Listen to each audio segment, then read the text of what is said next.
Hello guys, welcome back to another episode of What This Is podcast. I'm joined again by Stowe. Hello. And we've got a big legend on the podcast today, taking our guest virginity. Yeah. Ooh, I like that. Hello, like that. Lloyd Haines. Yes, lads. So, everyone listening, Lloyd is someone who I met last summer when I was working out in Zante. That's right. And speaking to him last week, and he was like, "I'd love to come on," and I was like, "Let's get him on. Yeah, let's man. get this happening as soon as possible." Yeah. But Tom knows minimum about you, right? Yeah, So- that's right. And this was on purpose. So Yeah. it wasn't. I'm not being lazy. I like that interview technique. It's nice. Yeah. It's no nice. preparation It's nice, yeah. Suits Like me that. to a T. Nah. So Fuck that. he's going to me on. He goes, "Oh, what's he like? Is he like decent and all that?" And I was like, "Mate, just chill out, Yeah. all right." He's a bit of a dick. I know really. he's yeah, obviously you're gonna hate him, but I was like, "Mate, all right, Yeah. just like chill out a little bit. Don't get starstruck." He goes, "Fuck off." I'm not getting That was outrageous from you. I was like, "Oh, fuck off, Stowe." He has got a blue tick, So yeah, do you want to give a little bit of an explanation of who you are, what you do? Okay. And... Yeah, so I'm an independent artist based here in the UK. I am also a DJ and host and a multi-international performer. And Slip I that was one in there. fortunate. I was fortunate to meet Stowe in Zante, which was a mad summer. It was fun. crazy summer. And we ended up realising that we were actually connected in more ways than one, didn't we? Because on the first day, I remember speaking to you, and then you know this person, I knew that person. And Well, as I've told it Tom ended up those being- times, right? The industry that we work in is so small.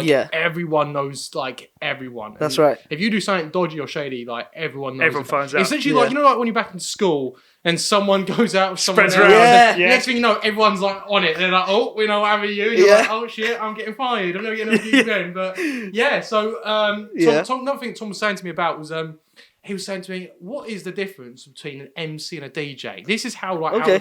he's Yeah, I know 22 nothing. and he's out of touch. It's not my area of music, so I thought, but I better do no research, and you I can hear you. can tell me everything there is. Yeah, to. yeah, So for first of all, sure. what is the difference between before that, talking about MCs, Yeah, I get told go on. I look like an MC. Have you ever seen Is it? Don't tell me it's Corrupt FM. Is it? MC I knew Grundy? That's really Do annoying. you know what? Do you know what? I didn't see it, but now you're saying it, and the side eye that he's giving me, it's the side eye that he's doing as well. I'm like, It's yeah. a big hairline, Yeah. all that, That's what I needed, was it? Have you seen people just do nothing? Have Yeah, you seen, yeah, bro? I've seen it. Yeah, because I know that if you look at somebody that people say looks like you, you don't see it. But do you see Oh it? yes, it's annoying because it's one of them where Because I've now been, you've said it, I'm like, whoa, yeah. I said I've been called multiple things before. I've been called I look like Wayne Rooney. Who was the kid who won Britain's Got Talent? The dancer, George something. Oh, George Sampson. I've been told a lot Samson. of George Sampson. Really? Yeah. So and I was like, can you pop a lock in that? Can Yeah, you- yeah, oh yeah, big time. And I was like, I don't see it. I was like, oh fuck off, don't see it. I saw this guy went, oh, you look like the bloke from People Just Enough, and I watched. I went, oh fuck, I do. Like you can't even go Yeah. there. I went, yeah, I do. Idris Elba, I get the lot really. So, Idris Elba, yeah? yeah, me and Idris, but yeah. The Rock occasionally? Yeah, sometimes. But sorry, Lloyd, you were saying so. the George Sampson one is the one for me. That's mad. Yeah? Who said that? Oh, one of my mates in school. Imagine doing the worm at like your local spoons or some shit. Like, Do you reckon George Sampson ever does that? Because what is he up to nowadays, I George Sampson? don't know what does he 'Cause do. that's Like how- he performed for the Queen, and then he was just like, "Nah, fuck it, I'm done now." They do, don't they? They go downhill. Do you know what's nuts? quickly. I had in my notes to talk about in the podcast. I swear to God, Go on. Right. as why do people in Britain's Got Talent do pop and lock in dance moves? Because I was like, you surely there's a limit to what you can do, and then like you pop and lock, and then for the fifth Yeah. time when you're in the final, you're like, guess what I'm gonna do? Well, it's, Yeah. it's like the magicians who have got one thing, haven't they? They've got that one disappearing act, or go under the water, right? But what do they do in the second round? They're Shows like that. Magicians just don't work. I don't No. think 'Cause There's loads they of always stuff. smash the first round, Yeah, don't they? 'cause And everyone's they like, have the "Whoa." sob story, and like you're really invested. And then the tricks get more and more progressively shit. And then at the end, by you just the like end. pick a card, seven of spades, yes. Brilliant. It's like it's just 52 pickup by the end. They're just like, I don't know. I run out of ideas. Do you know what I mean? Like, I know, clever. Do you guys remember that? Or going on Britain's Got Talent. You remember? I remember watching it as a kid, Yeah. and there was this scene where this geezer's like an Indian dancer, he's just doing some dancing, right? And all of a sudden, this guy out of nowhere comes on with a broom and he's brushing. Yeah. And everyone was like, what is Cliff? What? As a kid, I was like, that blew my mind. And all of a sudden, he drops a broom and he starts dancing and sync. And I was like, whoa! It's like a step-up film or something, isn't it? What are they doing now? That's what I reckon American high schools are like, though, bro. Like lunchtime and stuff like that. Do you know what I mean? The janitor just like starts bursting into song, and you're like, shit. What, you American bully? Yeah, bro, 100%, bro. Yeah, there's an American bully. He's like, oh, you're bullying me? Dance off, motherfucker. Let's go. I was going to say, another thing on like Britain's Got Talent, you know, people who like, I saw one who just pops his eyes out. You know, the bloke, he just sits there, pops his eyes out. I go, that's great for the what are you doing next round? Yeah, let's be honest. There needs to be a line between pub trick and then talent, innit? Do you know what I mean? Like, come on, innit? That is a pub trick. That is definitely a pub trick. It's mad. He's been sat on his couch one night, probably high as a kite, and just gone, do you know, I'd love to show that talent to the Queen. Yeah. The Queen. John, do you know what I mean? Like, call up Lizzie. She's going to fucking love this, I'm telling you. And they've gone through like a whole interview process before that as well, like 5 rounds and shit. And the producer's like, oh yeah, they're gonna love this. That's solid. It's crazy. So sorry, we went on a bit of a tangent. Yeah, sorry. What is the difference between an MC and an MC and a DJ? So with the DJ, your DJ is your tune selector. Your DJ is the one who's mixing the ones and twos and getting you into that groove for the night. They're picking up the energy, they're bringing down the energy, similar to what MC does, but they're doing it sonically through either their own productions or other people's tunes on decks or a live performance. And then as for an MC or a host, their job is not to perform in the same sense as a DJ. Their job is to facilitate that performance of that person. So what I mean by that is, it's almost like the secret ingredient that the DJ can bring along to elevate their performance. Okay. You know what I'm saying? So it's like a secret weapon. Like 100%. It's like a level up card, like Pokemon or some shit. You know what I mean? Just like, boom. Do you know what I'm saying? I've got a Charizard in my life. So the MC is sort of like the MC and the DJ. They're on the same team. Yeah, they're on the same team. The MC's for sure. like sitting back as the holding midfielder, but he can burst forward. Yeah, I think that's the best way to. Yeah, that's probably the best way to describe it. That's interesting because Lloyd's like the hype man. So when when there's like a crowd of people going on, right? To be fair, he was so sick because like it was like a venue and people like at the beginning when they go to like a new place, right? Any event you do, everyone's always a bit awkward, a bit like don't know. People are just too cool. Like they try to get exactly. No, that is they're all long. sitting there back right next. He's got them doing the okey dokey. We're not a children's entertainer, bro. You know what's really funny? And I was like, oh, try not disrespect him, right? You've just gone, Lloyd, he's got bangers like the Macarena, he does Crazy Frog, he does magic tricks as well. Jesus Christ. So when you hype up the crowd and get them all going, give us because some of the things you said there were singing, give me the energy, give me the vibe. So energy crew, basically, I kept on calling everyone energy crew, the people in the front who were just vibing hard, and then what I've realised that by doing that again and again, people wanted to become part of this abstract energy crew. Yeah. Do you know what I mean? And so if you created almost like a mini cult while you're DJing. I guess so, yeah. So the energy crew is like your... That makes me sound like an Andrew Tate of like clubs, but... No, like you've got your own little like energy minions. So whenever you want to bring... I would say minions, but they're more... Jesus Christ. It's like fucking Groove from just before me. It's like, give me the energy, give me the vibe.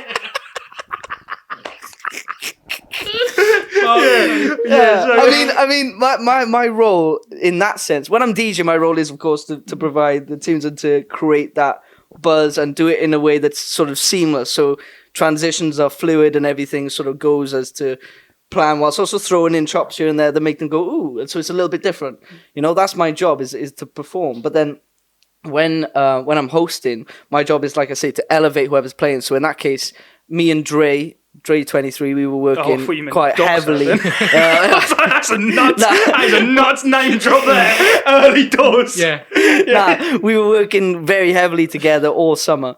And so in that sense, then my job there was simply to elevate his performance in a way that he saw fit. Now, when you're hosting, the other thing to remember is that And Link is the one who's taught this, who we call the sensei of all MCs, the sensei of hosting. And you know that he's insane. He's the best on the island. He's done seasons in Napa, I think Malia, Zante. He's done Beat the Rocks, circuit, everything. Yeah. And he's currently on tour. He just did the Jingle Bell Ball with Nathan Dorr, so he's Nathan Dorr's main host, has been for years.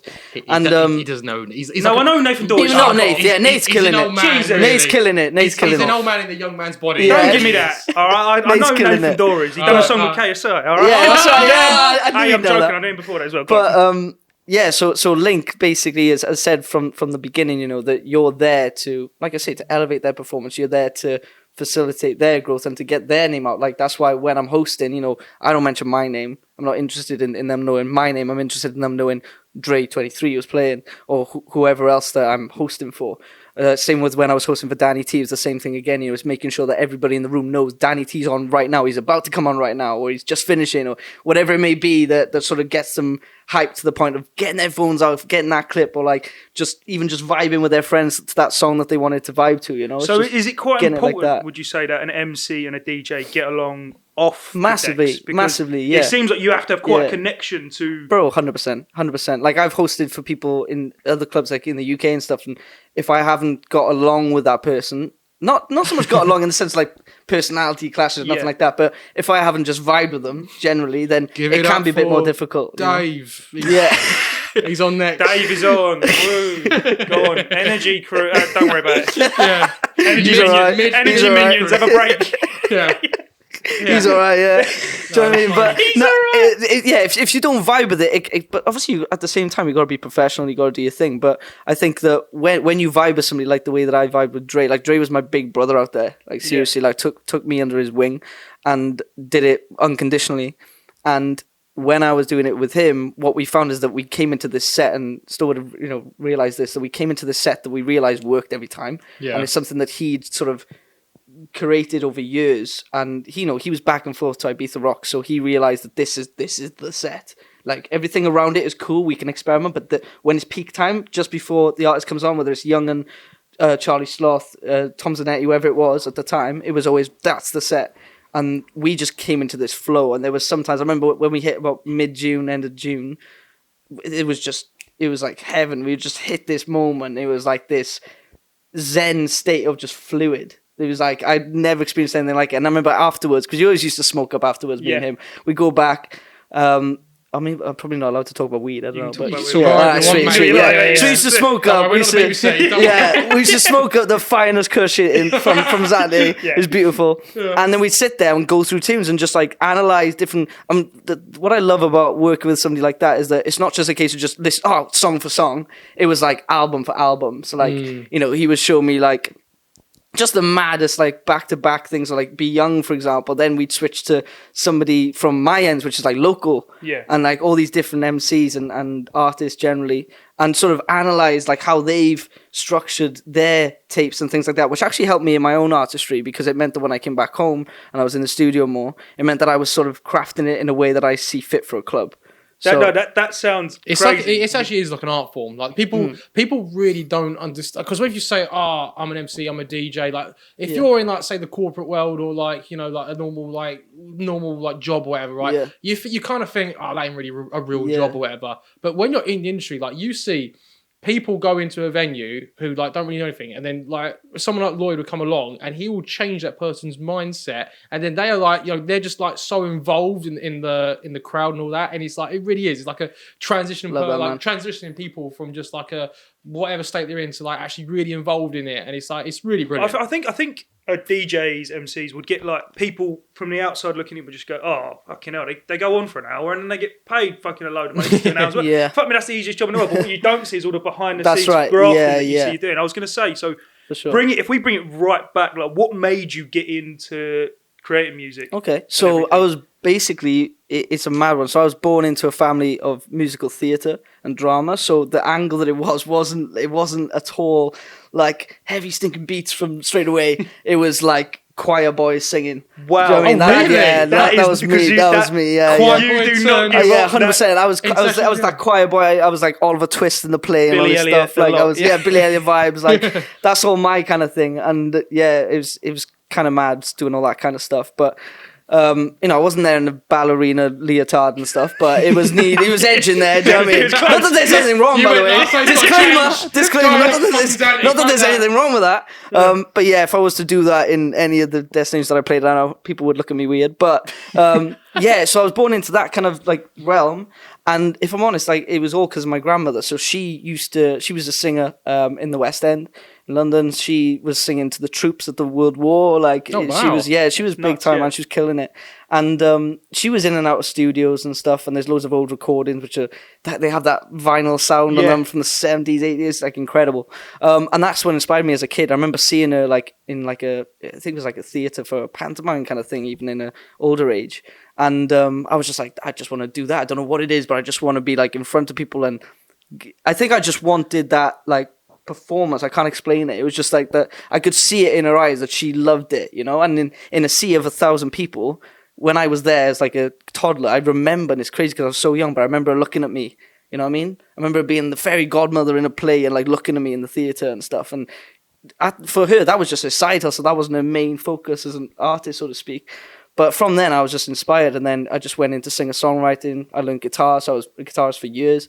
And then from there, I fell in love with like, electronic music. But you know what the first like bit of music was? Everyone's got like nobody starts off. We were saying this before.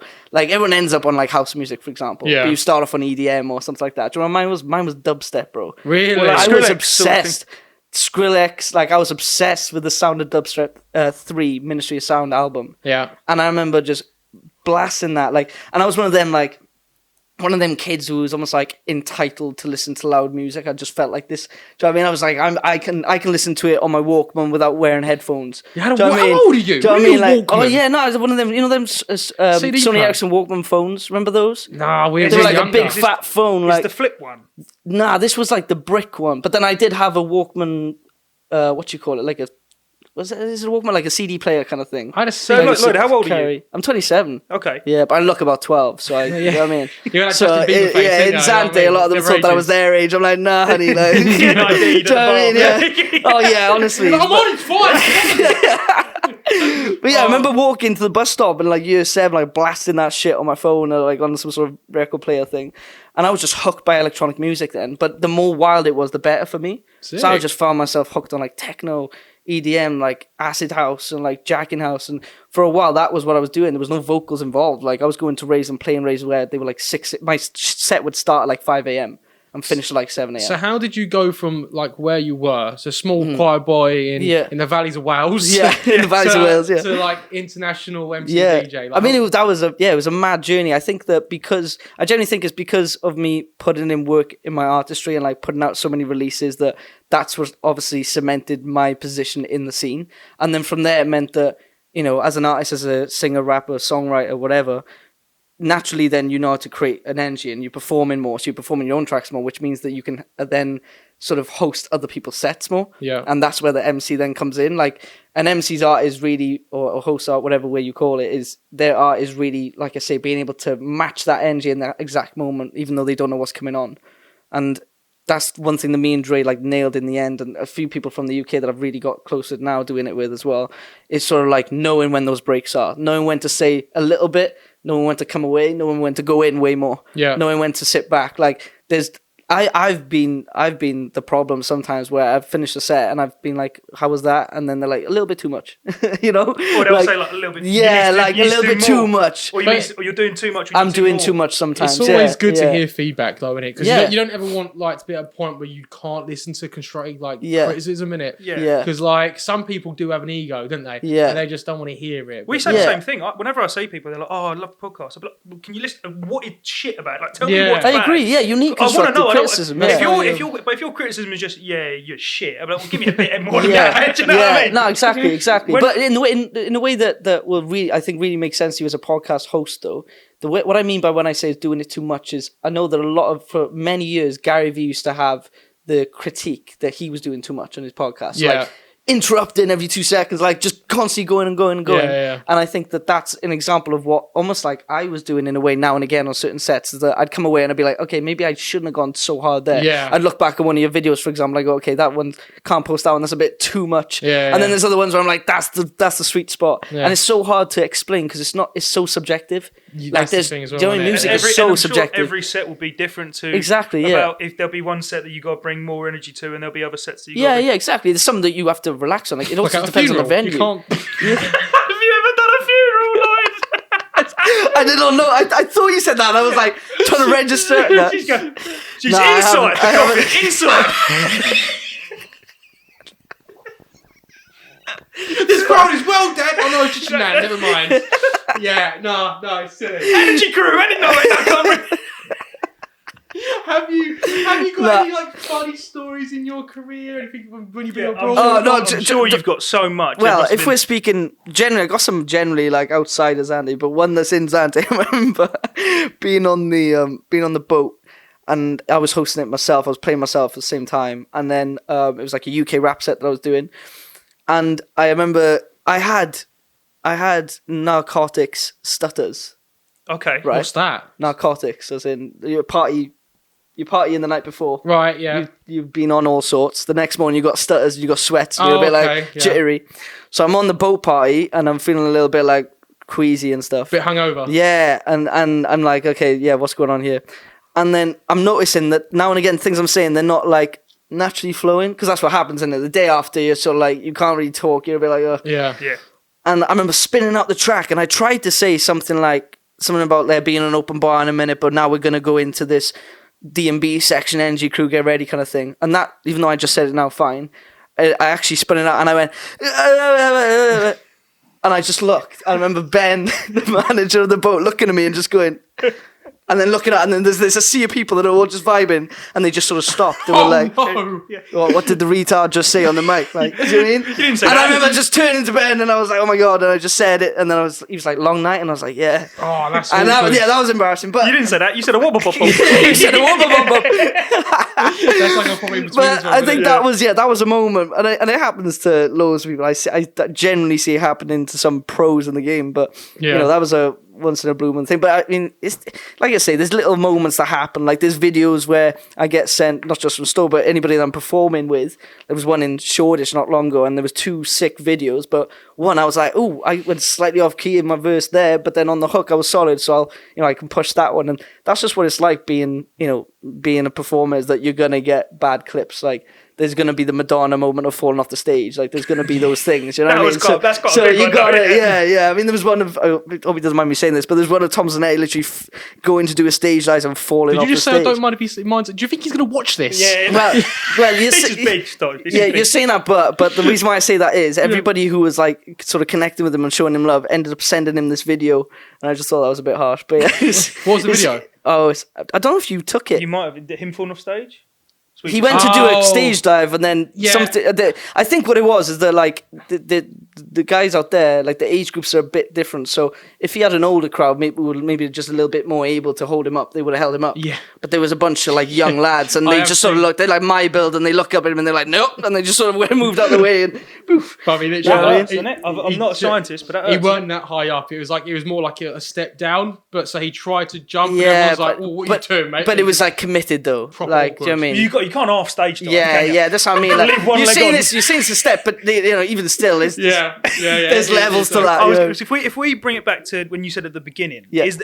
did you have any like criticism from when you were starting? Did people go, "Oh, like you should stop"? Because I'm not. But in in our area, Yeah. there's a lot of negativity whenever people try something new. So when you were trying something new, did anyone try to? Oh stop yeah, you for back? sure, bro, 100%. I mean, like I've had my comment section online is so funny. Like it's hilarious. Like, and I leave them there because I'm just cool with it. But like, yeah, I get all sorts. I get people saying that I'm a wannabe this, wannabe that, wannabe fucking Eminem. I'm like, I'm a kid from Wales. Do you know what I mean? Like, how am I trying to be Slim Shady just because I'm a Caucasian? Like, what the fuck? Yeah. Do you know what I mean? I've had all sorts, mate. I've had all sorts. And then I've had people critique. The real Sheep Shady. Yeah, the Sheep Shady. I like that. I like that. I like that. Yeah, I like that. The Sheep Shady. New name comes on. Now you're talking to DJ, he's going, I'm Sheep Shady now. Right? Sheep Shady. That's what I want to be introduced as. I like that. Sheep Shady. I'm rebranded. Yeah. I remember one of the Greeks saying to me in the summer, like, I was wearing you might have seen them. They had like these white, like woolly shorts on, and I kept on wearing them. I don't know why. I think it was actually I do know why. It's because whenever I got to the end of my washing, it was the only shorts that I had. So I kept on wearing them, and people used to come up saying, "Oh, you shagged your sheep again." And by the end, I was like, "Yeah, I shag them, you eat them." Like, so I was just like, "Yeah." That's such poor banter, isn't it? I mean, they are really young. Though. Like, people going out there like. That's what I mean. Like, a lot of the time, they say it, and you know. You're old enough to like genuinely be their dad, like, and I'm 27, so it shows how young they are. Like, I remember I had somebody coming up to me saying like, say, happy birthday to my friend or some shit on a mic, and I was like, yeah, cool. And I always do that because I think it's important to just bring people in. I don't end up being like a fucking one of those, you know, function DJs which are just like, happy birthday, Sandra. Like, do you know what I mean? It's just, Radio FM. do you know what I mean? Like, in that exact voice. Yeah. But I think shout out to Stacey listening in the radio home 40 today. Like, do you know what I mean? But yeah, got it. But yeah, when they're coming up, I'd always be like, yeah, wicked, or 21, yeah, sick. But it was rare that they were 21, wasn't it? Like, you know that. It was like I remember one coming up and saying she was 16, and I was like, you was like, you should not be here. Like, yeah, like I felt like just going on the mic saying, get out. But but it was all cool. But yeah, I don't even know where I was going with that. We were saying anything that. Has anyone ever, like, at the start when you were doing it, did anyone try and push you? But obviously, because online it's just a cesspool of just people who would just hate.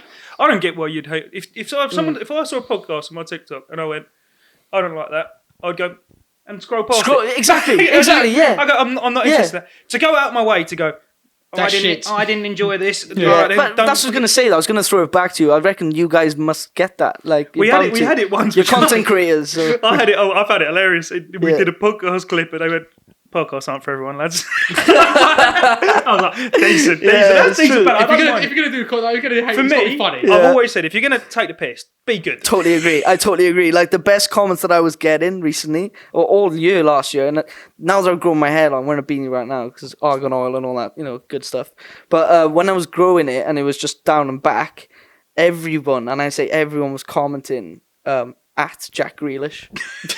And I was doing my fucking head. You could have worse things to be saying. But mate, after a while though, when people are saying things like, "It's Jack Grealish if you ordered him on Wish," mate, do you know what I'm saying? There's levels. There's levels to this, bro. That's a backhanded compliment. That's what I'm saying. Yeah. So, and literally, if they're tagging him, I'll be like, okay, he's gonna end up seeing my stuff. That's fine. But then when they're saying from Wish, I'm like, I don't want him seeing that though. Do you know? I've actually got a funny story about Wish. Is that before I went away to America, I went to America for 3 months, and I was like, I saw on Wish that they had AirPods, and I went, I'm going to fucking nail this. They were like £3 an AirPod. I was like, I'm going to buy 10 AirPods. Oh, no. Right. And I'm going to sell You're going to flog them. And it was right ear and left ear. Yeah? Because I was like, they sell them individually. I went, that's fine. They definitely sent you 2 lefts. 100%. They sent me 10 right ears. I literally got them and I went, oh, this is this. Fucking hell. I'm just trying to think what that would look like, bro. Just a row of them. Like. It was all in like individual bags. But I'm thinking, I can't. They came in like literally like druggy bags, like little 10 bags. And I was like, I can't flog the air. Come on, right AirPod, come on. Left one's extra.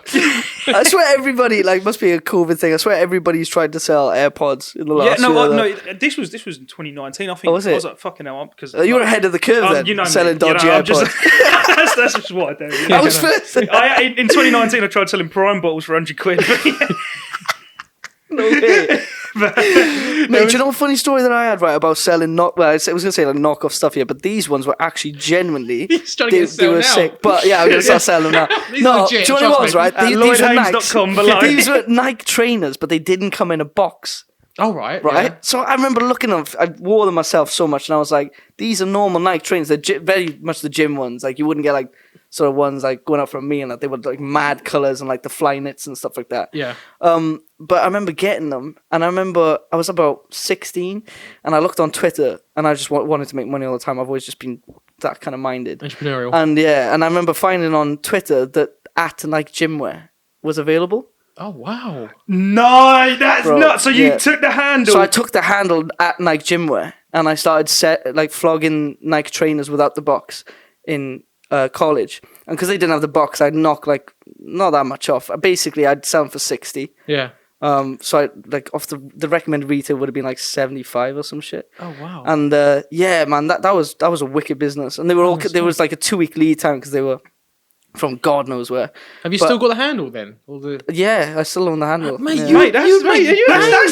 That's so smart. Because I was thinking about that recently. Whenever a new app comes on, I always go whenever there's like a big creator like The Rock. Tom. I'll be like, at The Rock. And I'm trying to nick all the good ones. Yeah, 100%. So you got at Nike gym wear. At Nike gym wear because they were just on this whole at Nike and that was it. Mate, if you contacted Nike, you'd make a fortune off of that. Yeah, I did wonder. Yeah. What are you gonna do? That's the thing, yeah. And I'd obviously when I go to them, I have to say I have been selling some of your stuff. Like, do you mean I'd have to go with that though, innit? So tail between my legs a little bit.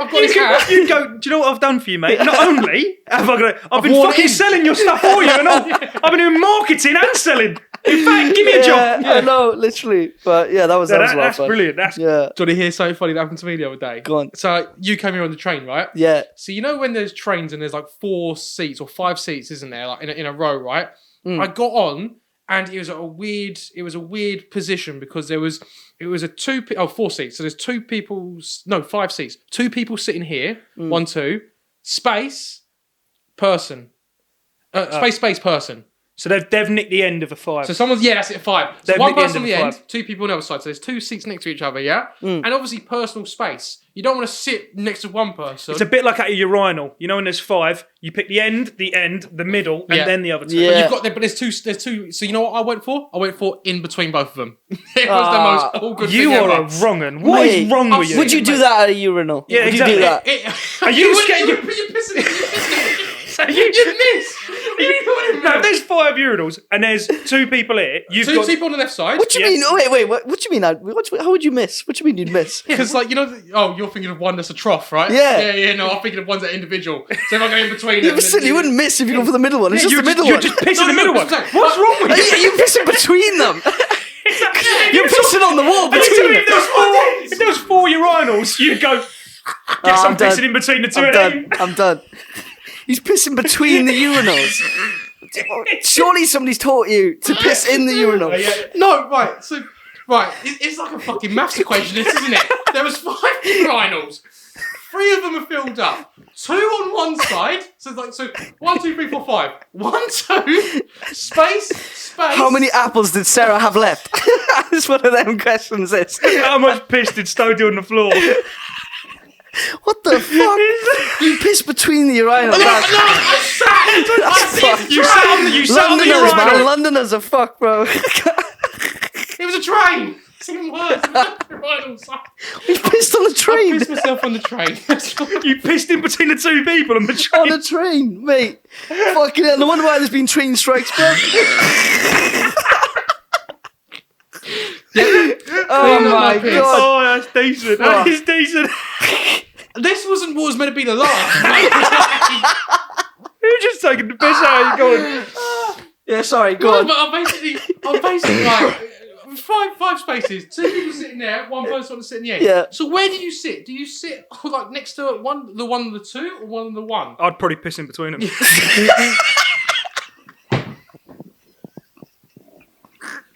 Fuck sake. Right, let's scrap this bit. Right. Long story short, I sat on the train for an hour, really uncomfortable because I'm sitting in between seats, and they're all staring at me like, "You're not going to move," and I was like, "I'm committed now." I'm sat there. Sat there wedged between them, pissing on himself. Oh, fuck. At least you got good content, I guess. Yeah. So okay. No, I do get what you mean though, because if somebody did that next to me, you kind of would be like, "Come on, innit?" Yeah, why You know sit what I next to me? mean? Sit next to another one, right? Yeah. It happened. Do you remember when I was in? We went to France, and obviously everyone knows French people are just rude cunts. Yeah, true. That's so true. So we're sitting in like a 3. So let me do this again. There's 2 seats here and 2 seats opposite. Yeah. Stowe and Louis, our mate, is opposite me, and I'm in the window. Yeah, a window seat. This French bloke sits down. Fucking body checks me into the window. Like, you know, like in ice hockey when they just do something in the window. And And then the ref's like, fuck him up. Yeah. So I put my suitcase, we just come out of the airport, he's like, bullshit. I literally looked at him and was like, what is fucking wrong with you? What are you playing at? Bro, I remember sitting there feeling the shock. Yeah, but I was so baffled. I was like, I didn't say you wouldn't know. Yeah, I was like, what He the just went, like, he started mumbling to himself, probably saying, I'm a fucking cunt.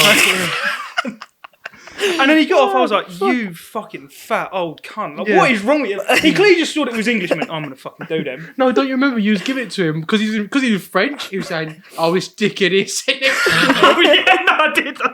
Did you? Well, he probably checked me Well, out. like really loud. Yeah, like, no, I'm whatever. talking to Stowe and Louis. He's French. He doesn't understand. He's just cussing him right next to him, sitting next to him. So he's body checked me, and I've gone to Stowe and Louis. I was like, "This fucking cunt don't know what personal space is, does he?" That's a brilliant thing because he didn't have a stew. What you Yeah, were no, I saying. did what I was saying. Maybe he was English as well. Maybe he didn't. Yeah, never out. So have you been on a train in France? They do this really weird No. thing that you know, go. They do this really weird thing where, like, so say you know you're on a train and it just says Fulham or you know, wherever you're going. It says the destination, the road what you're on. Yeah.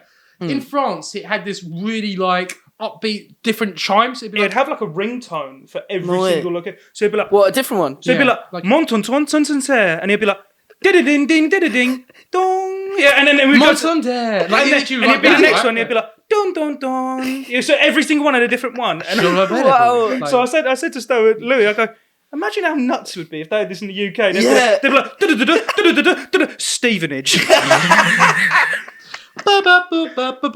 Wiggum. It doesn't work, does it? Yeah, don't worry. It was really funny. We're sitting there doing it. Really made us laugh. So That's fucked. people nowadays, it's getting to January, people are probably going to want to book their summer holidays Yeah. with the lads and the girls. 100%. Obviously, you was a resident in Zante for a while. Yeah. What I want to know is what is the Zante hacks and tricks that people need to know before going out there. So you might be able to help out as well. Yeah. Is there Someone anything? knows some. But Zante hacks, I'd say, would be always level up the vodka. Yeah. Don't go for the house Yeah, vodkas. don't get cheap drinks out there. Yeah, because it might be like, €1 vodka Red Bull, but you know that vodka's come straight out of the depths of hell. Yeah. You are. it's like firewater, that stuff. Like, Yeah. do you mean 90% and it just blows your head off. So first tip: spend the extra €. Just go for the Ciroc. You know what I mean? Well, fucking hell, mate. No. No, well, no, do you know what I'm saying? Mate, It some doesn't have to be people Ciroc. Could be EU, could be... How are these kids ballers, by the way? Yeah, that's the thing. You're saying Ciroc like that, but honestly, these tables, these VIP tables, Mate, they're spending like you find all the €400. 20-year-olds, like our age groups, like 25 and stuff, like in the main areas. But then you'd find like these 17-year-olds in the booths and the cabanas and stuff. So and I'd be like, what? There's a group of like a group of 17-year-old lads spending like €400 on a bottle of Ciroc, and I'm like, Yeah. oh. But where are you then, getting you that know, money from? then they hold it all like a match ball, and you know, all of them at the end with like, Yeah, they do. all putting like one finger on it, and like, I own this much of it. Like, It's a trophy. Yeah. Literally. Yeah. Literally. They get like, here we go. Yeah. Like a newborn baby. So yeah, that's the first hack I'd say.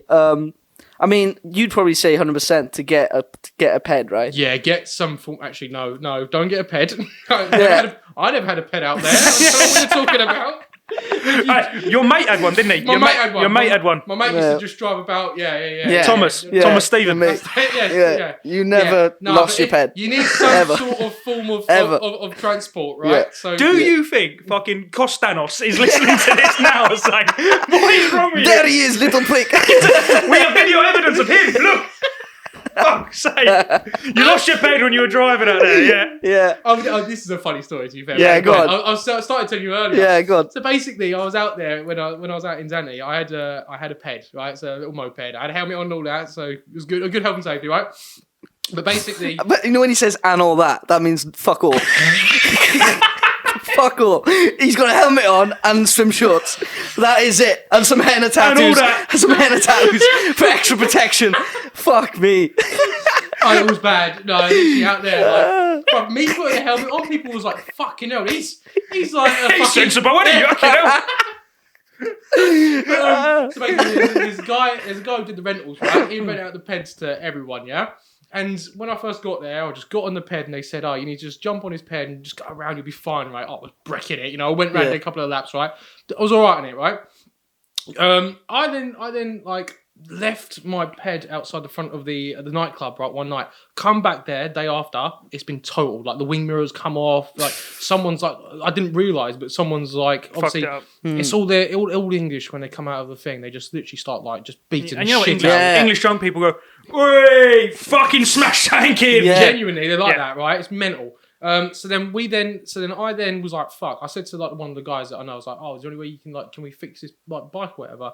And he's like, oh, it's fine. I know the guy. You'll be sweet. And I was like, you sure? He goes, yeah, don't worry about it. He's a good friend of mine. I've already spoke to him. It's all right. Just carry on driving it. You'll be like, I'm like, all right, then sweet. Another couple of days go by. I'm just driving this moped, yeah, and all of a sudden, this geezer shouting in Greek behind me, da da da da da, pull over. I'm like, what the fuck? I was like, oh, I've realised it's the rental guy. It's matey, yeah, it's Kostanos, yeah. So I've now pulled over, right?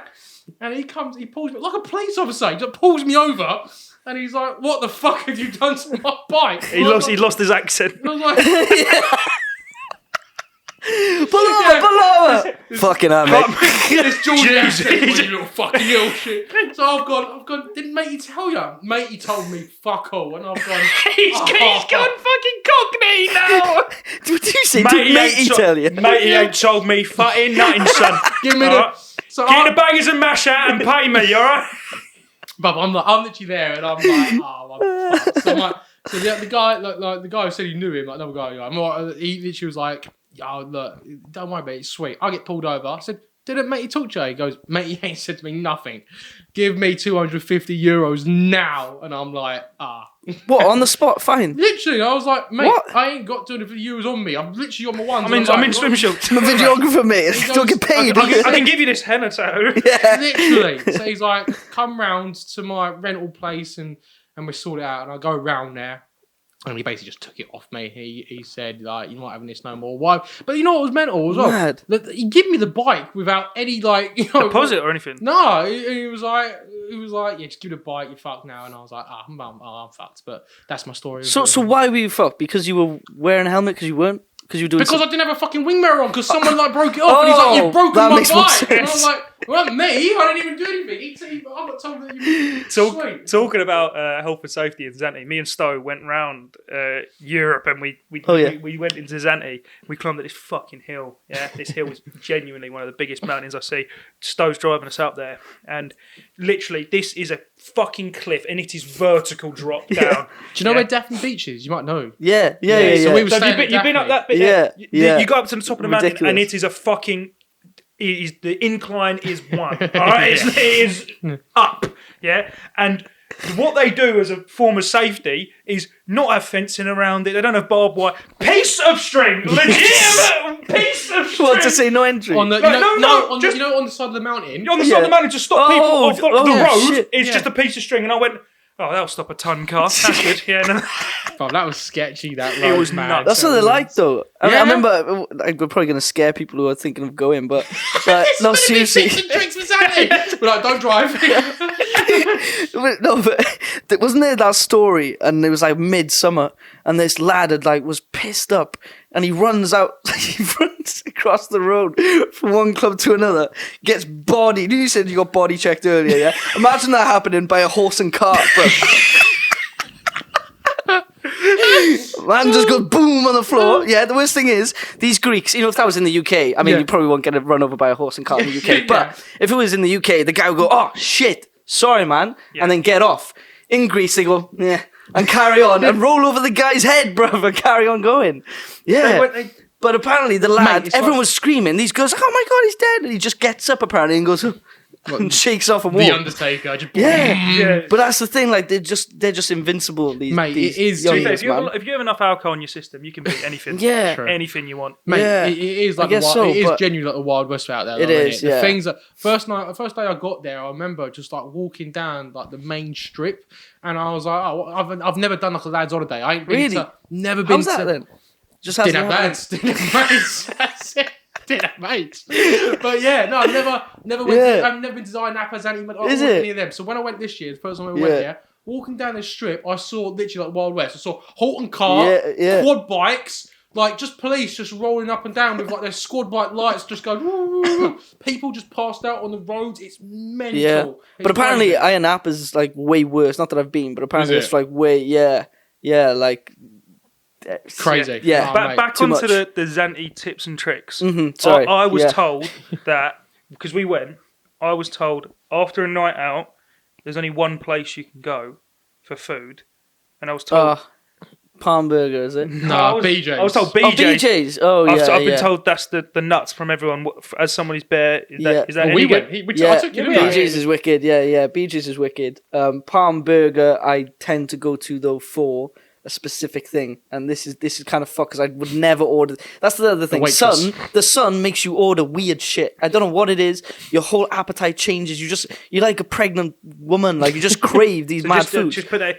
If you're in Zanti, you might become a pregnant woman. Yeah, you will. Yeah, honestly, like you just. Probably. Do you know what I mean? Like you just. Go on. What did you crave? Well, What was anyway, his yeah, thing? I was gonna go off thing. No, I will for a second. So, like, at 2 a.m, you'll crave like fucking home comforts, like cookies and stuff. So Yeah. you run to the shop and you get a pack of biscuits and stuff like that. Like, I kept on doing stuff like that. But when it came to actual food that I was buying, I was like, I'd never eat this at home. Like, I went into Palm Burger, I was like, I'll have chicken nuggets, chips, loads of melted cheese, loads of tomato ketchup. And then you'd be like, anything else? And for some reason, I started off, that was relatively normal. Yeah, that I seems mean, right. the ketchup with the cheese with all is a the bit cheese. nuts, but yeah. But then I'd have loads of chili con carne on top of it. Like, what the fuck? Do you know what I mean? Like, it's so you random. went, instead of having like rice, what normal people do, you went chicken nuggets. Yeah, do that. Ketchup. Yeah, and I dip it. Did you see it in like dip little it all pot in and the you just sea. like, whack all that on there? Yeah, and the smell of this dish was just Yeah, that was made 3 days before as well. Ridiculous, yeah, That's not a ridiculous. fresh one. And it got to the point, I realised it was bad because it got to the point where I'd be ordering this like stupid o'clock in the night, every night. And the boss man would literally just say, yeah, I wouldn't have to say what it was. Yep. He was a regular. You had a Yeah. usual. I had a- It was yeah. Zanti at 2 We're I a.m. had a usual, yeah, but most people's usual is like, oh, he likes a burger this way or that way. Mine was chili con carne with chicken nuggets And on chips. top of chips with loads of cheese, melted cheese, and then ketchup. I don't know why. Who puts ketchup on a chili con carne? Yeah. It's like, what a weird thing for me to I do. know, but yeah, it was the only. I don't know what it was, but it was you just eat weird shit and then living off Calippos as well. Yeah, like well, the lollies. that's a good tip, Calippos, because it's so warm. You just smashing like them Calippo ice lollies. Is that what they're called? Yeah, Calippo, Clips, yeah. Calippo. Those things. And the lime one, I don't know, is the most thirst quenching thing. Yeah. Do you know what I mean? Because I was just smashing. Like I just got to the point where, for me, Oh water yeah, I was remember, actually, Corona. no, I do remember because Yeah. when I'd come behind the because they'd Oh, I'd have a stock of them behind the decks. Literally, yeah. I come to the DJ Yeah. decks, and you know, like some of the high ends, like you know, DJs, and they've Yeah. got like, I want a bottle of vodka, I'll have some Yeah. rock, I want fucking Belgrave or whatever. I don't know. These two give us some Calippos. Stock of them. I'd smash Like, those Clippos, you know man. that some people will have Yeah. like I forget what they're called, but they're like A rider. A rider, Yeah, that's it. yeah, They'll yeah. be like, look, I need women on there. I need a double bed. You're already there rocking. I need lime Calippos, all right? Chili con carne on top of my chicken nuggets. Yeah, Whack honestly, on the chili con carne, whack a lime Calippo Yeah. just on top. literally. Have I you mean, seen if I anyone- was drinking, I'd be drinking in it, and I'd be smashing Coronas and, Yeah. and vodkas up. But the vodka was too much. But like, that's another thing when you're hosting. If you're drinking vodka so much, like you get Xanthi cough, Yeah, and then you're trying to shout and you can't. Like it's just that's kind of like your it's like your main tool when It's, you're really it's your like voice. a is library messy. version of a stinking rave. It's like, do you know what I mean? Why is he whispering? So that was a big problem. But Energy crew. It don't really work, does do you know it? what I mean? It doesn't have the same effect. But but on days when I was hungover, like you could tell, because people would come. Number one, I'd have my sunglasses on, I'd be curled over, and I'd just be smashing as much Calippos and fruit as I could, basically, to feel normal again. Like your diet just goes out the window. It's so Oh, hard it to does. maintain. It actually does. I Yeah. actually lost like a load of weight when I went out there. Yeah. Because you actually don't really have time. Well, that's if the thing, you're yeah. working like full time, say like you was pretty similar to me, weren't you? 'Cause Yeah, I think did you were even more than me though, because you were Yeah. doing I was through the doing night and then through the day. day and night, Yeah. literally. But then you was You doing, You were were working kid nuts cuddy with it, me, yeah. right? you mad. literally, you'd be on like because they normally have like a day thing event. So it'd be like a boat party, or it'd be a champagne spray, or Yeah. whatever the thing is, and then you'd have about an hour when that finishes, and then you got to get to Cherry Bay after. But you Yeah. normally used to do it on the Monday, didn't you? You used to do Yeah, I did. I you did used Cherry Bay certain nights. Yeah, you did Cherry Bay Initially, a couple of yeah, nights. You was doing yeah. similar shifts to me, but like you literally don't, because like you'd be out all day, be working all night, get home at like 5 a.m, Oh, it's an early one, by the way. Normally it's like before. Yeah, 8 to 9 and stuff. I'd go home at 5 and everyone's like, really? That's weird now? Yeah. Part-timer. I know, they'd say things like, nice sleep, and you'd be like, no, what the fuck you on about? And You then go home at 5. in your... It's like, what? No, but there was this... What was it? I never actually went to that club that opened for workers. Yeah, I went there plenty of times. What's it called? Oceans. That's it, Oceans. There was this place that opened. What's it like? It's like, I'm not cussing the club. The club is great, but it is like walking into a crack den. Yeah. Oh, Like, and I don't mean the people, by the way. I just mean Well, you do. You just well, You do. so you're not doing No, the let's put it this way. I Let's just put it this way. it's just scatty. Like I can't explain it. Because what you done there, you went, I'm not trying to dig out the club or the people in it or the owners, but it's a crack den. Who are you? Who's that? There's nothing left in it. So basically, this gaff was like what time did it open? It opened at 8 a.m, didn't it? Or 6 a.m? Yeah. It opens at 6 and closes at 9. I think. Yeah, something like as in that. 6 a.m. Yeah, to 9 a.m. Yeah. So people go out all night and then they go to the club or whatever. That club then finishes, then this gaff opens. Yeah. So the Nice. people who are going to this place That's the after party place. Yeah, it's the are after MC afters, yeah. hammered. They are like a different level of It's just a glorified someone's kitchen. yeah. yeah, basically. It's the afters. It's the afters with a desk to the corner. Yeah, you can hear the birds tweeting over the speakers. Yeah. You're like, "Fuck, this is not good." Did you DJ there then? Nah, but right. that's the thing. I got to the stage where I realized like my day was my optimum kind of thing, and I like the Yeah. nights now and again. But yeah, I just love the events DJing side of things as opposed to just the clubs on the strip. You know, Yeah. I loved the fact of traveling to the port or initially for full moon parties we were going to the other side of the island. Like it was a 45-minute We car went to ride. where did we go? Like the I forget the beach name. club, wasn't it? Some beach club on the other side. Is that- That's the one I it's can't remember actually- the name of it, but it was an incredible little beach spot.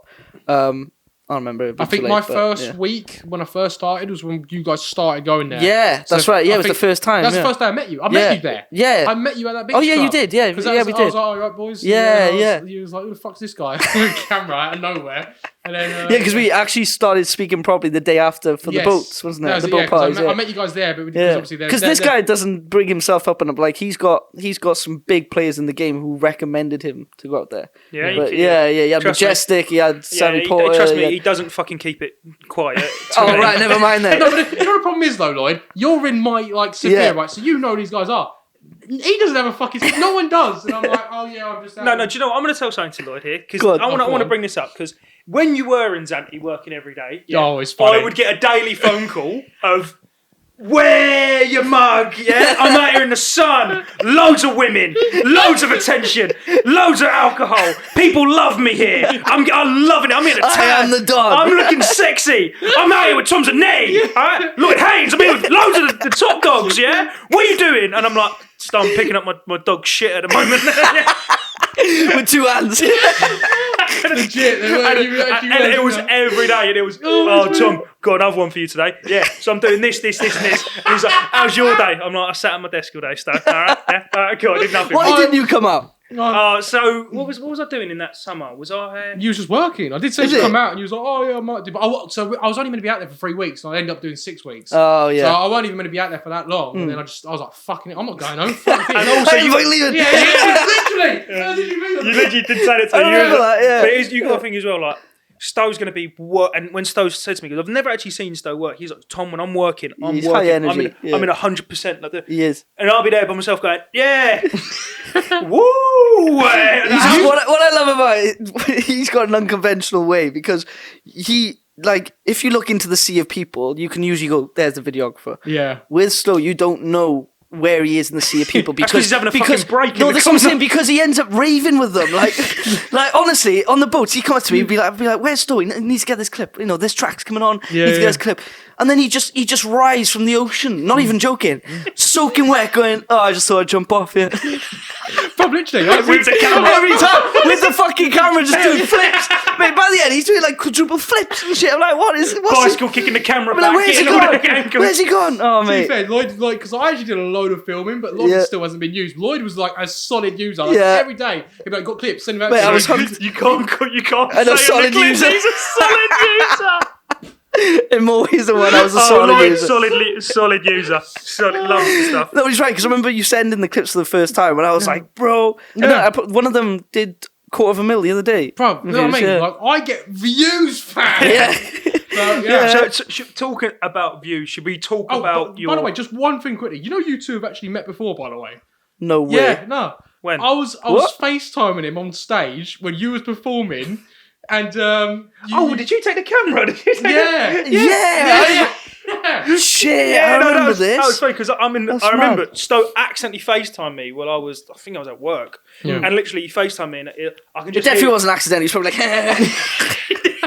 No, one I accidentally did. The other one I did because I was filming Tom's net and I just put him on the stage and he was raving the game. I literally was doing like this, and people in the corner were looking at me going, "Fucking hell, look, it's matey from the podcast." Those behind the scenes ones they used to do. They used to capture some funny shit, man.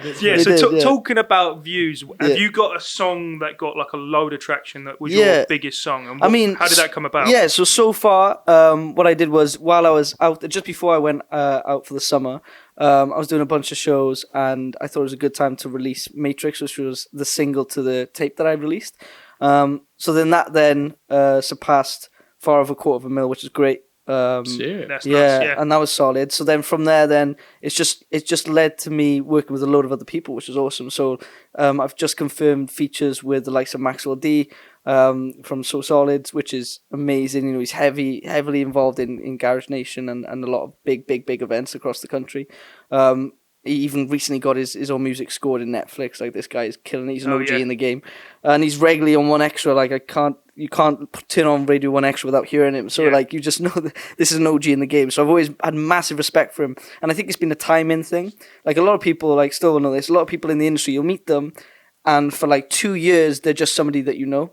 And you're just working on. You don't know what you're working on. You're just sort of liaising back and forth about anything, really, just creating that relationship. And I think in music, same as anything, really, same as the corporate sector, same as creatives, anything, it's just really important to network as much as you can. Mate, like, you meet some people and they just, like, you don't know who's gonna blow up and when they're gonna blow up. Yeah. So do you know Joe Joshua? You know My Humps? Yeah, that's right. So I met Joshua. I remember you saying you met him. Literally, met him. I've already told you a story. Wasn't it at the time or was it before it? Before. I remember you telling me, because I remember when I gave him a lift home. You told me the name. Right. You went, I've got this guy I've been seeing. His name's Joshua. I was like, why are you saying that weird? I was like, it's Joshua. And he was like, no, his name is Josh.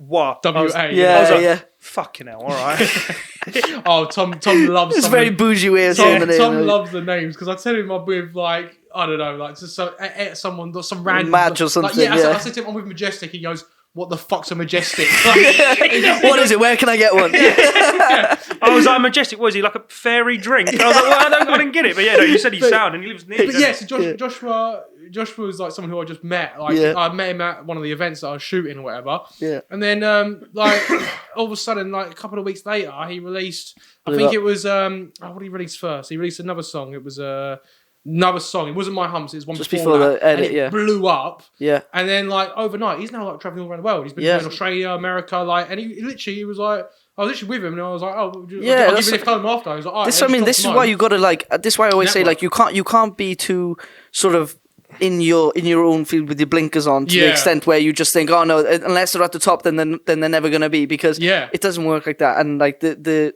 market shifts so quickly with music. Yeah, of course you got the OGs at the top, which are like the untouchable superstars. And then you got then this midsection, which I always say is often the hardest. Like, I found it harder and more mentally draining being in the mid sector where I am now, which is on the way there doing sessions. Like, I've been doing studio sessions with people who I've been listening to since I was 10 years old, 11 years old, Angel and stuff, like Maxwell D now and stuff, and Bushkins and people like that who are like massive in the game, and only now they're tapping into what I'm doing, and that's amazing. But you know, like, you can't be too sort of like cut off from that. Yeah. So is it like you have the top six, they're sort of solidified, and then the mid-table can be shifted all over the show. And I'm a Leeds fan, believe it or not, so for me, like, I stand by that kind of ethos. I know. But going back to what you said about, like, you know, bumping into Joshua and then, you know, et cetera, et cetera. So one funny story is that with Michael Bibby, that happened to me. So Michael Bibby. Yeah, I know him. Massive. I know he's big. Colossal name in house music now, like, genuinely a household name.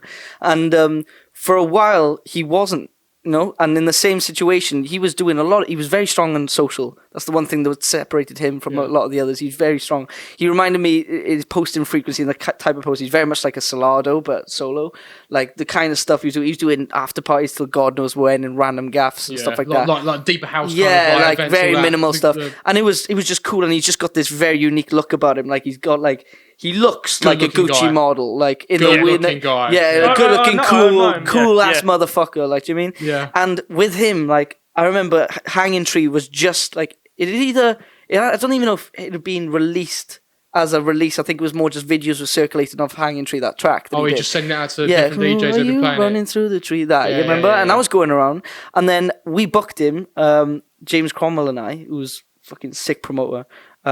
Biggest in Wales house promoter, him and Nick Saunders. So we teamed up and we booked him for, I think it was $2,000 or $2,500, right? Which is pittance for what he is now. Yeah. And we booked him, and that event sold out in about 11 minutes. That is crazy. Right? And it's the biggest, and I'll say this openly, it was the most revenue that I've grossed on an event in that time ever. Yeah. And I was sat there. I remember my mum was at home that day because I was working from home. I was typing away, getting ready for the release. My mum was working from home, and I remember going and saying, "Oh, do you want a sandwich for lunch?" I was like, "Yeah, please, mum, cool." Goes and makes me a sandwich. By the time she came back, it had gone live and sold out. And I was like, "Yeah, mum, we just turned over like 12K on that event." Like, and I was in 11 minutes, and it just shows that. Few weeks before that, it would have been the same situation where people would go, "Who's Michael Bibby?" Do you know what I mean? He doesn't have this, he doesn't have that. And then boom, he just blew. And then that $2,500 now, I don't even want to guess. Like, he must be on about 20K a set. Yeah, but and it goes to show, like, just treat everyone with respect when you honestly, 100%. And some people just blow up overnight. That's why networking is like the most important thing ever. Absolutely, man. Like even beyond Chicago, you probably saw it. Was they there? Because I came back. Was you with them when they played? Yeah. Me and Dre sort of co-hosted them on the night. Same night? A little bit less than normal. They're very much guys who just sort of leave their music to the talking kind of thing. Yeah. But yeah, we're just now and again, we're just making sure that they're all good. So I met them good guys, man. I met Will before I even know Majestic. Like I met Will and he was just playing at a pub. Yeah. Like where about an hour walk, about 45 minutes away, and I'm like met him, and then like we just always stayed in contact, and then he got me about 3 months later. He was doing a gig at the SU in Norwich, and he was like, "Oh, can you come shoot me? I'm doing a warm-up set for Sigma." And I was like, Jesus, nice. Yeah, of course, bruv. And I come down there and like he literally just because I met him at the pub and I'm shooting Sigma, and like you just don't know. So I always say this. You're always in a game of sales. I genuinely mean, like, and even in music, people often don't see music as that, or they don't see their field as that because they're not directly selling. But I always say, no matter what field you're in, you're always selling. Even when you're off work, even when you're not clocked in. Everything sells. Everything sells. Dating is sales. Yeah. Honestly, dating is sales. Trust me. And 100%. 100%. I'm a salesman. You're a salesman. You know that. And I say to everyone, every single day, no matter what the transaction is of what you're doing, you will be selling something, and it will be in any realm of what you're doing. You're going to be selling something. Exactly. Trying to gain something. 100%. And even when people say, "Yeah, but I work in the public sector," I'm like, "Yeah." And guess what? They need funding in order to fund your job. So therefore, you are still in the game of sales, because if you do not perform, then what use are you to that particular industry? So I think that in the music scene, there's a lot of independent artists that lose that. I've worked with so many independent artists. It happened recently where I've had to pull the release like hours before because of something they've said or done. Really? And it ruins me financially every time, massively. Like, I've been a fair few grand into different projects. Yeah. And then a video surfaced of them saying the N-word repeatedly for some stupid reason beyond words. That was one kid who I ended up getting rid of for the rest of my life. I had to do a statement about it because, you're not association. Yeah, because all of my management is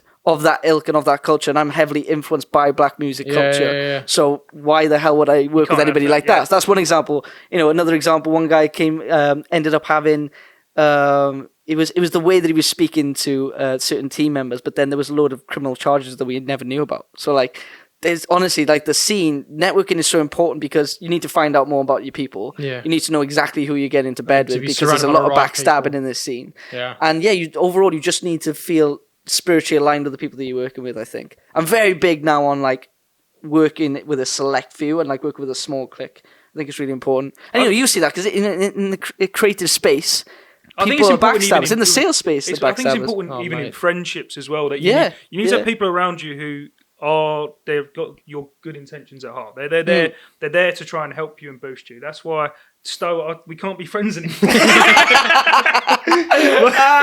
One thing I was going to say is if we nail on the Zante part, what is the most nuts thing you saw while being on stage at Zante? What's the craziest thing that you saw happen?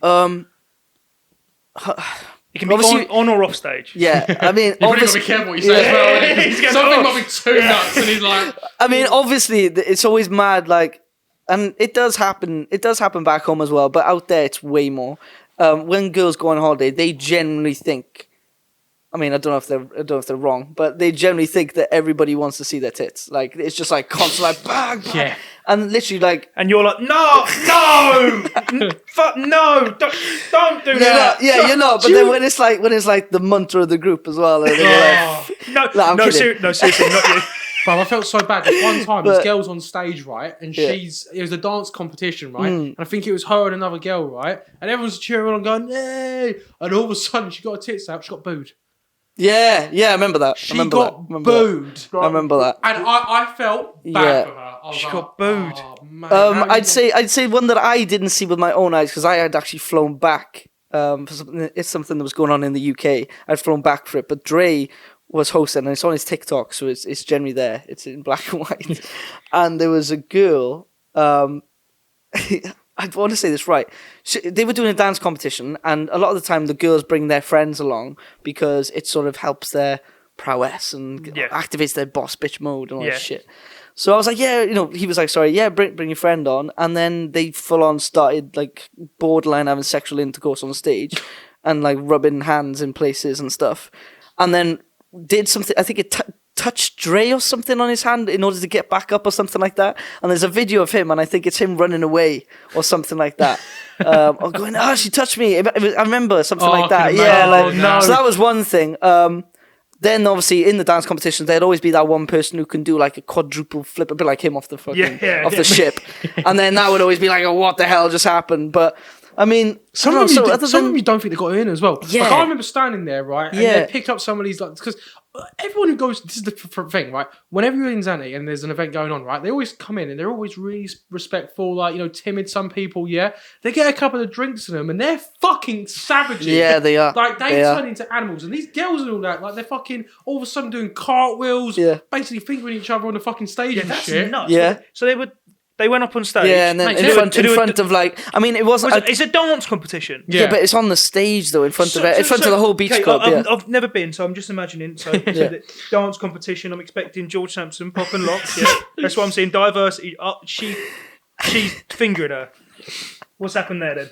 How's it led to that? So he's basically, I think that's the thing is that when we're hosting, initially we're hosting a set, but then the set changes. It's no longer a set because then we're doing games, like to get people even more hyped and get them all pissed and more vibing. So the lads do a pressing competition. It's like part of the.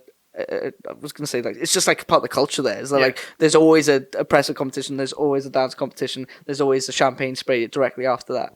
And with the lads, it's usually more plain sailing because the lads just crack on with their press ups, and whoever's still there wins. Whoever stays consistently still doing them. But then with the girls, they end up like. It's often the nervous ones, like you said. It's the ones who aren't like it's the that. Show ones. It's they just go like whoa, and then. These are like church-going girls, apparently. And then they just end up activating this weird devil mode, and it's like, whoa. Oh, my stage, I'm just thinking of my friend, just like panicking, they just keg themselves, and like, wow, okay. It's a bit mad. But I'm thinking about it, though, that's up there, but easily the most scariest / maddest thing that did happen was, and this could not ever happen again because it does cause such a problem with how the events are run, and it nearly did cause a lot of backlash. It nearly did, and probably it's not even meant to talk about, but anyway, it did cause so much backlash, and it actually meant that those events may not have happened going forward. And that was when somebody jumped off the boat in the night time Yeah. No.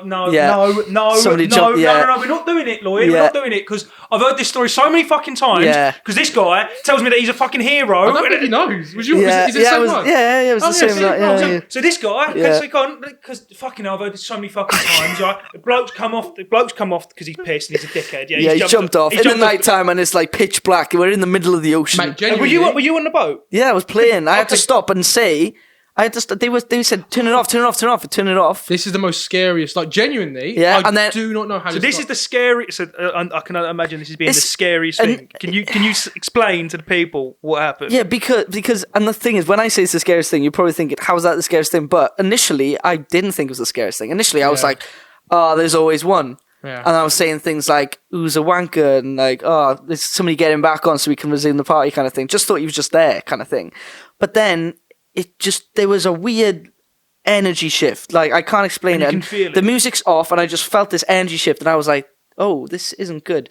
And the security looking at me like, cut everything because I've turned it all the way down. Like, no, cut everything. No mic, no nothing. I was like, okay. So I'm like this, holding it away, like, what are we doing? And then next thing then, I'd started saying things like, somebody get this wanker back on board, for fuck's sake, there's always one person. Because it does annoy me, it ruins an engine. We had hit this climax, and then he's done that. But then they were like, no, don't say anything, wait. So I'm waiting, and we're waiting for a good 5-10 minutes. And that's a long time to wait when somebody could be dead. And you're moving on a boat. But at the time, I don't think that this guy's in trouble. I just think it's going to be fine. But what scared me was seeing his friends, his best mates, like blood brothers. These are like rugby boys or some shit. Like, they've been friends for years. Seeing his mates come up to me, crying in their eyes, and say, my friend's died. Like, that was terrifying. I was on the boat as well, right? They're basically like this guy. He jumped off just at dusk, like when you can still see. But it's dark. But it's getting dark, right? Jumps off, and obviously we're on a what would you call it? It's not a cruise ship. It's I don't even know what you call it. It's a pirate boat, like it's Yeah. not an actual pirate boat. But we're going at speed. And we're looking for this guy, and you cannot see him. It's getting dark, and they're basically shining lights out into the sea, trying to find him. Can't see him anywhere. We was driving for about another 10 minutes, I'd say, before. And bearing in mind, you got to think, if you're out in the middle of the sea, because we're you can just about see probably the shore. Yeah. You don't know where this guy is drifting off, right? And we finally spotted him. And he was someone was shouting, he's there. Because they saw a light. He had a light or something, didn't he? Somehow? No, he had nothing. People were shining a laser pointer on his head. That's a light ricocheted or something like that. So That's they're what it was. basically Yeah. firing lights and laser There's just pointers. green laser lights everywhere, and they're all panicking. And these bouncers are terrified because their neck is on the line. Yeah, if someone dies on your boat done. party, Yeah, you're they're done. done. Aren't you? They're done. But they finally fired someone shouted out, he's there. Then how many people on that boat? Oh I don't know. yeah, there's about 550 on that. Yeah, boat. about 550 people. Wow, all I didn't know there's looking. that many people. Yeah, massive. But people all looking for this guy. It's a massive boat. And I'm just at this point, I've been told to shout any information. The problem is people are so culturally appropriate that these youngsters that they can't describe somebody in their skin tone. They can't describe somebody as to their hair color or anything. What is it? So I'm asking, what does he look like? And they're saying red shorts. I'm like, that's no fucking good because his chest is underneath the water. Fuck's sake. Do you know what I mean? So I'm going, skin color, this, that. And they're not giving me anything. You go skin colour, they go, whoa, mate, why does that matter? You're not going to save him if he's black. And that's what I'm saying. I'm like, bro, I need to know. What's he look like? I'm shouting But to 500 people to look for him, so I need to know. Lloyd, it doesn't really matter what he looks like, does it? I get. Body in the sea. They're not going to go. They go, oh, it's not him! Keep looking! Keep going! Meanwhile, some guys like, what about me? No, he's Caucasian. We got told, long to medium hair, that's short hair! Keep Put going! him back in. There's not rows of forgotten people in the sea, man. That's what I'm saying. Pick me! Look out, guys. Look out for the guy with red shorts. Guys. It's just a load of them in the water, like, mine. He pulls out, they go, they're burgundy! Get him back in! Mate, but yeah, that was a terrifying. But he and I think it was you and Milo and a bunch of others. Me and Milo. It was Just you two, actually, jumped out, and then when they spotted where the light had ricocheted off this guy's head, and obviously he's running out of oxygen, mate, and they just went in and So went to get him. basically You the told guy me this the guy was fucked. Like he Yeah. was obviously he's been out in the water for about half an hour at that point because even It though we was a long saw time. him, it's Yeah. still another 10 minutes to drive, Long to get the time, boat to turn around to get to him, right? So he's getting nearer to the thing, and he's I was pissed as well. That's the thing. obviously, pissed yeah. and he's fucking. So Milo. Well, there's a few of us standing there, and this other guy called Milo. He's another like PR guy, like rep kind of thing. He's a lifeguard, like at home. Yeah, he's actual lifeguard. So he's a lifeguard. So everyone's like, fucking get him in. The result, go on, Sam. But he's had a few to drink. But he's also pissed. So is this the equivalent of on a plane? Is anyone a doctor? Anyone a doctor? And there's a bloke half cocked going, yeah, I'm a fucking brain surgeon, mate. Go on, I'll have a go. That's the thing. So this guy jumps in, right, trying to get the guy, right? Yeah. And he's swimming over to him, but he's struggling. Yeah. I'm looking, I'm going, fucking hell, right? Yeah. Milo, it's not time for the breaststroke, son.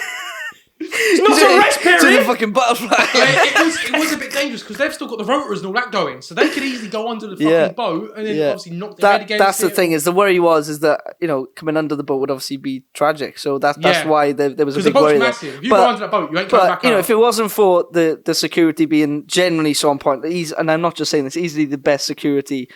We had the best security, and I'm not just saying that because I was friends with them. Like, I seen the way that the security were in other places. Like, we had the best like captain of them all, and he just really helped you guys then to go get them, which I found mad, that you volunteered yourself like that, which is respectable. You've got a hero complex, haven't you? I've been doing a couple of hero things lately. You're like, I remember you called me up afterwards and you went, Tom, this is nuts. You went, you probably already know about it. I was like, Word's probably got around. Is it on BBC News yet, Tom? Yeah, no, everyone in Zante, they're calling me some hero. There you go. It's too much, mate. It's too much. You got the fame. They've put a cape on me, Tom.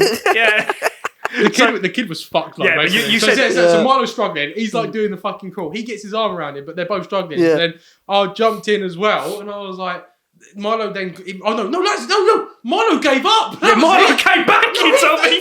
Fuck so off. Milo was going for it. What? And he went, fuck this, and then he went back up because he was struggling because he was pissed. The thing, it's pissed, and it's against current and all Mate, that. It's hard, yeah, right? So I'm going, fucking. So I've jumped in afterwards. That is it. I mean, thanks, Milo. Yeah. I've got my arm around the gazer, right? And he's going, oh, I'm fucked. So I said, you fucking better fucking kick, you cunt, bro. I remember you called me up literally right afterwards. You went, I went to this guy and I suddenly turned into an army military sergeant. And you got his arm around him. He was like, thank you. You went, fuck off, kick your legs. That was it, yeah.